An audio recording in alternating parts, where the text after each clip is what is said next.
اعوذ باللہ من الشیطان الرجیم، بسم اللہ الرحمن الرحیم۔ الحمد للہ رب العالمین والصلاة والسلام علی سید المرسلین وخاتم النبیین، اما بعد۔ صحیح بخاری، باب کتاب المناقب، حدیث نمبر 3596، اردو ترجمہ۔ مجھ سے سعید بن شرجیل نے بیان کیا، کہا ہم سے لیث نے بیان کیا، ان سے یزید بن حبیب نے، ان سے ابو الخیر نے،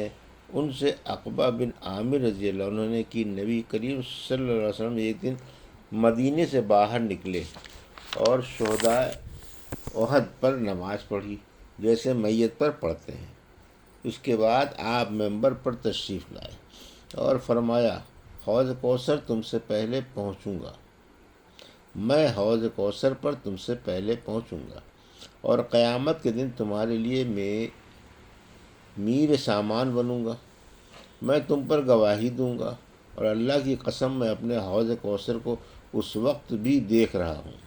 مجھے روئے زمین کے خزانوں کی کنجیاں دی گئی ہیں، اور قسم اللہ کی مجھے تمہارے بارے میں یہ خوف نہیں کہ تم شرک کرنے لگو گے،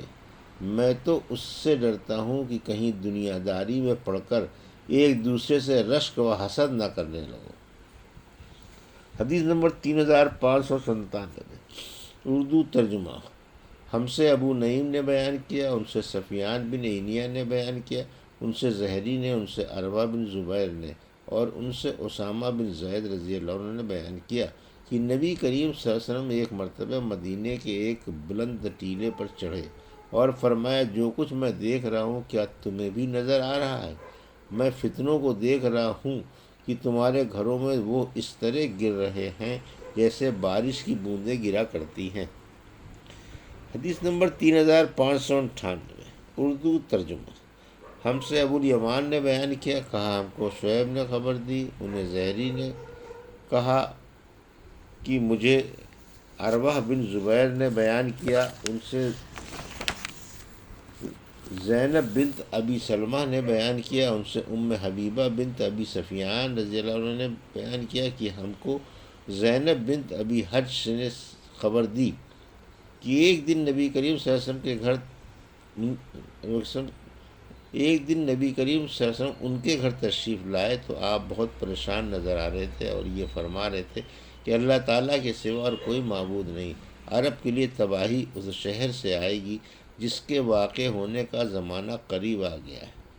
آج یاجوج ماجوج کی دیوار میں اتنا شقاق پیدا ہو گیا ہے، اور آپ نے انگلیوں سے حلقہ بنا کر اس کی وضاحت کی۔ ام المومنین زینب رضی اللہ عنہ نے بیان کیا کہ میں نے عرض کیا، یا رسول اللہ، ہم نیک لوگ ہوں گے پھر بھی ہم ہلاک کر دیے جائیں گے؟ رسول اللہ صلی اللہ علیہ وسلم نے فرمایا کہ ہاں، جب خباثتیں بڑھ جائیں گی تو ایسا ہی ہوگا۔ حدیث نمبر 3599، اردو ترجمہ۔ اور زہری سے روایت ہے کہ ان سے ہند بنت الحارث نے بیان کیا، انہوں نے کہا کہ حضرت سلمہ رضی اللہ عنہ نے بیان کیا کہ نبی کریم صلی اللہ علیہ وسلم بیدار ہوئے تو فرمایا، سبحان اللہ، کیسے کیسے خزانے اترے ہیں جو مسلمانوں کو ملیں گے، اور کیا کیا فتنے و فساد اترے ہیں۔ حدیث نمبر 3600، اردو ترجمہ۔ ہم سے ابو نعیم نے بیان کیا، کہا ہم سے عبدالعزیز بن ابی سلمہ بن ماہشو نے بیان کیا، ان سے عبد الرحمن بن ابی صعصع نے، ان سے ان کے والد نے کہا، ان سے حضرت ابو سعید خدری نے بیان کیا کہ میں دیکھ رہا ہوں کہ تمہیں بکریوں سے بہت محبت ہے اور تم انہیں پالتے ہو، تو تم ان کی نگہداشت اچھی کیا کرو اور ان کی ناک کی صفائی کا بھی خیال رکھا کرو، کیونکہ میں نے نبی کریم صلی اللہ علیہ وسلم سے سنا، آپ نے فرمایا کہ لوگوں پر ایسا زمانہ آئے گا کہ مسلمان کا سب سے عمدہ مال اس کی بکریاں ہوں گی، جنہیں لے کر وہ پہاڑ کی چوٹیوں پر چڑھ جائے گا۔ آپ نے صاف الجبال کے لفظ فرمائے، وہ بارش کرنے کی جگہ میں چلا جائے گا، اس طرح وہ اپنے دین کو فتنوں سے بچانے کے لیے بھاگتا پھرے گا۔ حدیث نمبر 3601،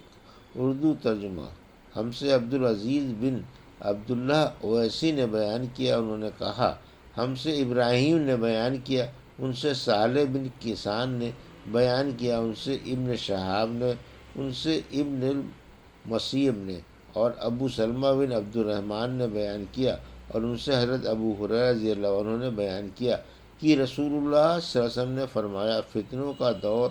جب آئے گا تو اس میں بیٹھنے والا کھڑا رہنے والے سے بہتر ہوگا، کھڑا رہنے والا چلنے والے سے بہتر ہوگا، اور چلنے والا دوڑنے والے سے بہتر ہوگا۔ جو اس میں جھانکے گا فتنہ بھی اسے اچک لے گا، اور اس وقت جسے جہاں بھی پناہ مل جائے بس وہیں پناہ پکڑ لے تاکہ اپنے دین کو فتنوں سے بچا لے۔ حدیث نمبر 3602 اردو ترجمہ اور ابن شہاب سے روایت ہے، ان سے ابو بکر بن عبد الرحمن بن حارث نے بیان کیا، ان سے عبد الرحمن بن مطیع بن اسود نے، اور ان سے نوفل بن معاویہ نے ابو ہریرہ رضی اللہ عنہ کی اس حدیث کی طرح، البتہ ابو بکر راوی حدیث نے اس روایت میں اتنا اور زیادہ بیان کیا کہ نمازوں میں ایک نماز ایسی ہے جس سے وہ چھوٹ جائے تو گویا اس کا گھر باہر سب برباد ہو گئے، اور وہ عصر کی نماز ہے۔ حدیث نمبر 3603 اردو ترجمہ، ہم سے محمد بن کثیر نے بیان کیا، کہا ہم کو سفیان نے خبر دی، انہیں اعمش نے، انہیں زید بن وہب نے، اور انہیں عبداللہ بن مسعود رضی اللہ عنہ کی، نبی کریم صلی اللہ علیہ وسلم نے فرمایا، میرے بعد تم پر ایک ایسا زمانہ آئے گا جس میں تم پر دوسروں کو مقدم کیا جائے گا، اور ایسی باتیں سامنے آئیں گی جن کو تم برا سمجھو گے۔ لوگوں نے عرض کیا، یا رسول اللہ، اس وقت ہمیں آپ کیا حکم فرماتے ہیں؟ آن رسول اللہ صلی اللہ علیہ وسلم نے فرمایا کہ جو حقوق تم پر دوسروں کے واجب ہوں انہیں ادا کرتے رہنا، اور اپنے حقوق اللہ ہی سے مانگنا، یعنی صبر کرو، اور اپنا حق لینے کے لیے خلیفہ اور حاکم وقت سے بغاوت نہ کرنا۔ حدیث نمبر 3604 اردو ترجمہ، مجھ سے محمد بن عبد الرحیم نے بیان کیا، کہا ہم کو ابو معمر اسماعیل بن ابراہیم نے بیان کیا، کہا ہم سے ابو اسامہ نے بیان کیا، کہا ہم سے شعبہ نے بیان کیا، ان سے ابو طیاح نے، ان سے ابو زرعہ نے، اور ان سے حضرت ابو ہریرہ رضی اللہ عنہ نے بیان کیا کہ نبی کریم صلی اللہ علیہ وسلم نے فرمایا، اس قبیلے قریش کے بعض آدمی لوگوں کو ہلاک و برباد کر دیں گے۔ صحابہ نے عرض کیا، ایسے وقت کے لیے آپ ہمیں کیا حکم فرماتے ہیں؟ آن رسول اللہ صلی اللہ علیہ وسلم نے فرمایا، کاش لوگ ان سے بس الگ ہی رہتے۔ محمود بن غیلان نے بیان کیا کہ ہم سے ابو داؤد طیالسی نے بیان کیا، ہم کو شعبہ نے خبر دی، انہیں ابو طیاح نے، انہوں نے ابو زرعہ سے سنا۔ حدیث نمبر 3605 اردو ترجمہ، مجھ سے احمد بن محمد مکی نے بیان کیا، کہا ہم سے عمرو بن یحییٰ بن سعید اموی نے بیان کیا، ان سے ان کے دادا نے بیان کیا کہ میں مروان بن حکم اور حضرت ابو ہریرہ رضی اللہ عنہ کے ساتھ تھا، اس وقت میں نے حضرت ابو ہریرہ رضی اللہ عنہ سے سنا،